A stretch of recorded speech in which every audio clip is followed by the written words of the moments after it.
Breaking news, natapos na po ang laban ni Manuel Navarrete versus Charlie Suarez. Hindi nga po natin inaasahan na matatapos ito sa round 7 via technical decision. Simula pa lang ng round, aggressive na si Charlie Suarez. Pero bumato din ng napakaraming suntok si Manuel Navarrete at tumatama agad ang kanyang 1-2 combination. Sa round 1 pa lang, tinamaan agad si Charlie Suarez. Pero nakayanan niyang tanggapin mga tol. Pagdating ng round 2, round 3, and round 4, nagpakita na ng super machine si Manuel Navarrete. Tinawag nga na punch machine mga tol dahil napakaraming suntok. Hindi na masabayan ni Charlie Suarez ang napakaraming suntok na yon. Kaya napapatras si Charlie Suarez at nagdedepensa. Hindi rin makapag-counter si Suarez dahil napakahaba ni Navarrete. Parang nawala yung laro ni Charlie Suarez na pagiging technical at outboxer niya. Kasi napilitan na siyang sumabay kay Emmanuel Navarrete. Hindi kasi siya makasingit ng counter mga tol dahil marami talagang bumitaw ng suntok si Navarrete. Maka-counter man yung suntok ni Navarrete, may babalik ulit. Kasi hindi iniinda ni Navarrete yung suntok ni Charlie Suarez. Yun kasi ang pagkakaiba kapag ang suntok hindi iniinda. Kaya kumpiyansa si Navarrete na bumitaw ng maraming suntok dahil alam niya na kayang tanggapin ang suntok ni Suarez.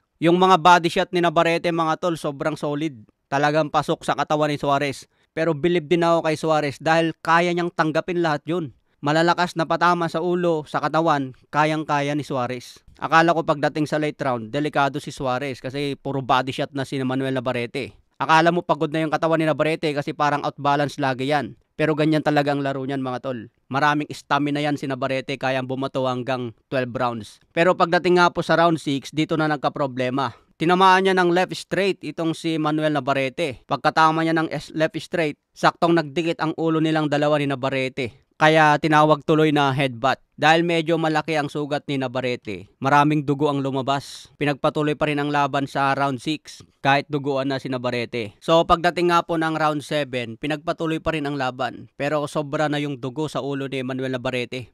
Natapos pa rin nila yung buong round 7 mga tol. Lumalamang na si Charlie Suarez, humahabol na sa puntos. Kasi hindi na makakita yung isang mata ni Navarrete. Pero pagdating nga po ng round 8, tinignan ng doktor kung okay pa si Navarrete. Sinabi ng doktor na hindi na pwede kasi malalim na yung sugat. Kaya dito na po hininto ang laban. Kapag ganyan kasing natitigil ang laban dahil sa headbutt, dadaanin yan sa decision mga tol. At lumamang si Manuel Navarrete by unanimous. Kaya nakuha niya ang panalo via technical decision. Sinabi ni Charlie Suarez na gusto niya ng rematch. So sana may kasapay ito ulit mga tol dahil nag-enjoy talaga ang mga fans. Sabi ni Navarrete dahil sa headbutt. Sabi naman ni Charlie Suarez dahil sa suntok. Sa slow motion kasi mga tol hindi makita kung galing sa suntok o headbutt. Pero yung pinapakita sa slow motion parang galing sa suntok. Kasi kung galing sa suntok yan at tinigil ng referee, pwedeng stoppage. Pwedeng winner by stoppage si Charlie Suarez.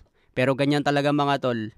Champion si Manuel Navarrete at hindi naman basta matatalo lang yan na ganyan. Kasi sobrang lamang ni Navarrete bago pa siya nasugatan. Kaya bawi na lang si Charlie Suarez mga tol. Sana pagbigyan ito ng rematch. Talagang lumaban ng buong puso. Pinoy na Pinoy talaga. Classic Mexican versus Pinoy.